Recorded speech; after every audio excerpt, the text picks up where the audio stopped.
무제. 이상은 상견신한 별령난. 서로 만날 시간 갖기도 어렵고 이별 또한 어려워. 동풍무력 백화잔.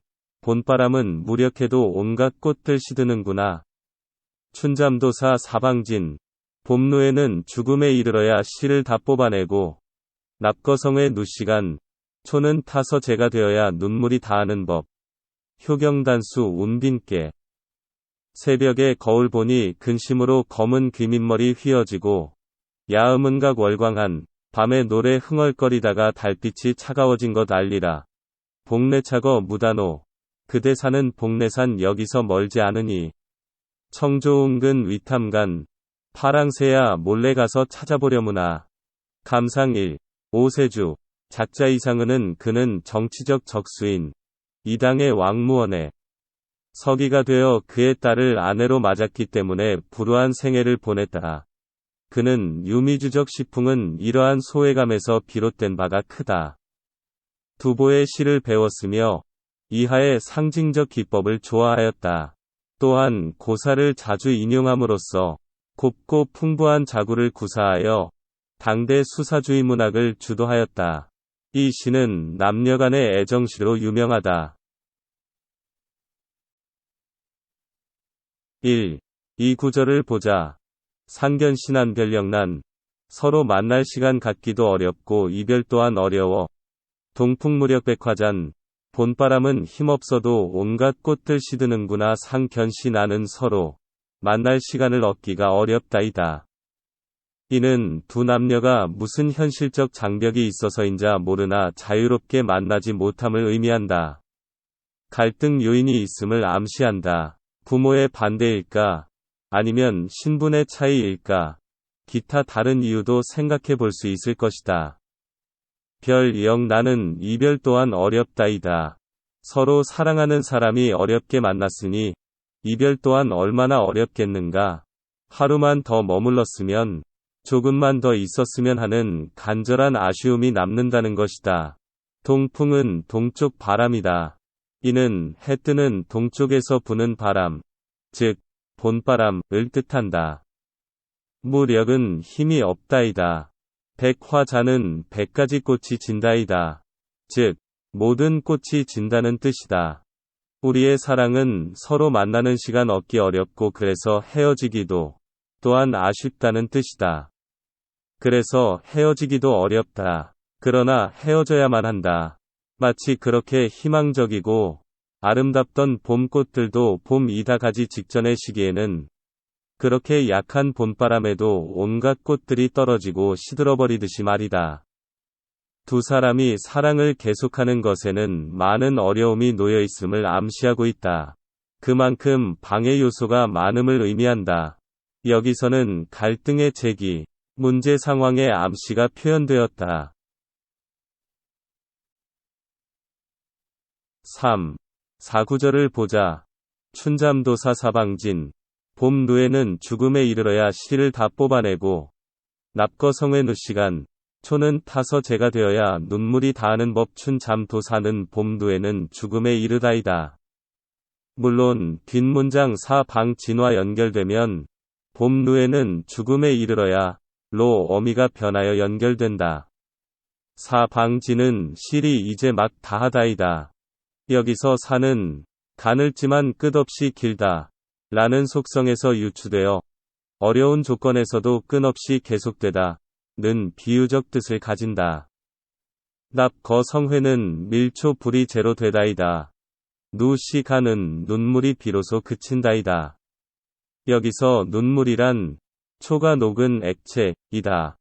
여기서 누는 초가 녹은 액체라는 개념에서 사랑의 불꽃으로 흘리는 눈물이라는 비유적인 뜻을 가진다. 우리가 봄 누에처럼 좋은 시절에 어려서 만나 온갖 어려움을 극복하면서 사랑을 이어왔다. 누에가 죽게 되어서야 씨를 뽑기를 중지하듯이 나도 죽게 되어서야 당신 생각을 그칠 수 있을 것이다.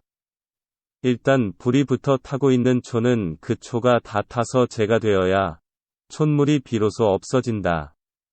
이와 같이 사랑의 불이 붙은 우리 사이도 우리의 사랑이 계속되는 한 사랑으로 인한 우리의 기쁨의 눈물이나 슬픔의 눈물은 그치지 않을 것이다. 역설적으로 눈물이 그치는 날은 우리의 사랑이 다하는 날이다. 나는 언제까지나 당신 생각에 젖을 것이요. 내 생명이 다하는 날까지 사랑의 눈물을 계속 흘릴 것이다.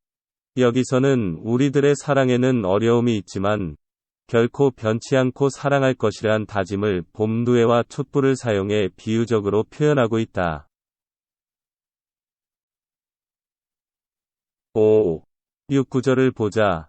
효경단수 은빈께 새벽에 거울 보니 근심으로 검은 귀밑머리 휘어지고 야음은 가걸광한 밤의 노래를 흥얼거리다가 달빛이 차가워진 것 알리라. 효경은 아침. 거울이다 단수 운빈개는 다만 수심으로 검은 귀밑머리가 흰 귀밑머리로 바뀐다이다. 결국 검은 귀밑머리가 흰 귀밑머리로 바뀌는 원인은 다른 것이 아니라 바로 근심 때문이라는 뜻이다. 야음은 밤의 읊조리다이다. 이는 밤의 작자를 그리워하여 상대방이 읊는다 또는 노래한다는 뜻이다. 가궐광하는 달빛이 차가워진 것을 응당 깨달으리라이다. 작중 화자와 그 사랑하는 사람은 지금 헤어져 있는 상태다. 사랑하는 사람과 헤어져 사는 사람의 생활이란 잠을 설치거나 밤을 하얗게 새는 때가 많을 것이다. 그래서 새벽 일찍 잠이 깨는 경우도 많은 것이다. 새벽 거울에 우연히 비친 자신의 모습은 변해 있었다. 어느덧 검은 귀밑머리가 하얗게 변한 것이다. 귀밑머리가 하얗게 되는 것은 늙음이 표시다. 귀밑머리가 하얗게 된 것을 처음 아는 순간, 이는 하나의 충격이다. 그리고는 생각해 볼 것이다. 내가 왜 이렇게 되었을까를 말이다. 여러 가지 원인이 떠올랐을 것이다. 그러나 아무리 생각해도 그것은 오직 당신을 사랑하면서부터 생긴 근심 때문이다. 라고 생각한다. 그리고 문득 사랑하는 사람은 지금 무엇을 하고 있을 것인가를 생각한다. 아마 그 사람도 달빛 밝은 오늘 같은 날의 밤은 잠 못 이루고 나를 생각하며 노래나 읊조리고 있을 것이다. 요즘 날씨로 봐서 밤은 무척 찰 것인데도 말이다.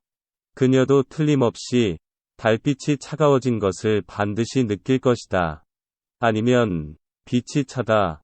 는 말은 사랑하는 사람과 떨어져 홀로 있음으로 해서 생기는 심리적인 외로움을 느끼게 될 것이다. 라는 뜻으로 한 말인지도 모른다. 여기서는 사랑하는 사람들이 떨어져 있을 때 얼마나 외롭고 그리워하는가를 보여주고 있다.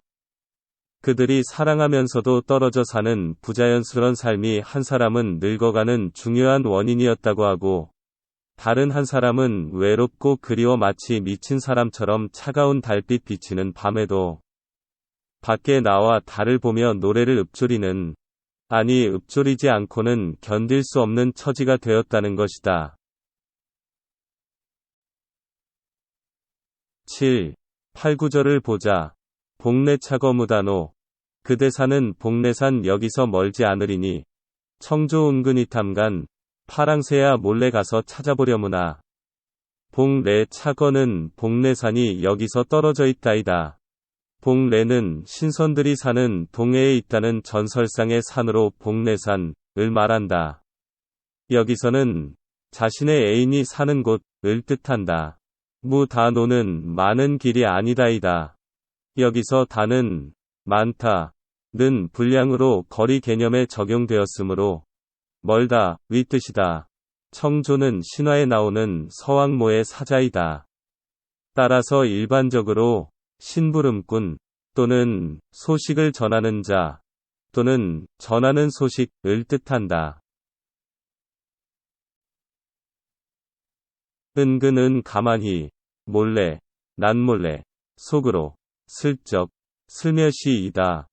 위탐가는 찾아 봄을 행하라이다. 즉, 찾아보아라. 라는 뜻. 그는 여기서 자신의 애인 신선으로 미화하고 그녀가 사는 곳을 신선이 사는 복내산으로 비유했다. 이렇게 보면 우리 애인의 집은 내가 사는 이곳에서 떨어짐이 결코 얼마 멀지 않다. 그러니 그녀가 어떻게 지는지 나 대신 은근히 찾아가 보았으면 참 좋겠다. 제발 그러한 사람, 나의 뜻을 전해주고 그 사람의 소식을 전해줄 그런 사람이 있었으면 하고 작자는 바라고 있는 것이다. 이 얼마나 간절한 사랑인가. 아무리 가까운 지역에 같이 살아도 작자처럼 여러 가지 피치 못할 사정으로 만나지 못하는 경우가 얼마나 많은가. 우리나라의 남북 이산가족도 가까운 거리에 떨어져 살고 있음에도 몇십 년 동안을 생사조차 알지 못하고 생사를 알아도 만나지 못하는 비극을 겪고 있는 것이다. 여기서는 인위적인 이유로 부자연스럽게 떨어져 살면서 고통받고 있는 사랑하는 남의 애절한 심정을 복례와 청조의 두 전설상의 용어를 사용하여 표현함으로써 이 시의 주제인 떨어져 사는 사랑하는 남녀의 그리움과 고통을 표현하고 있다.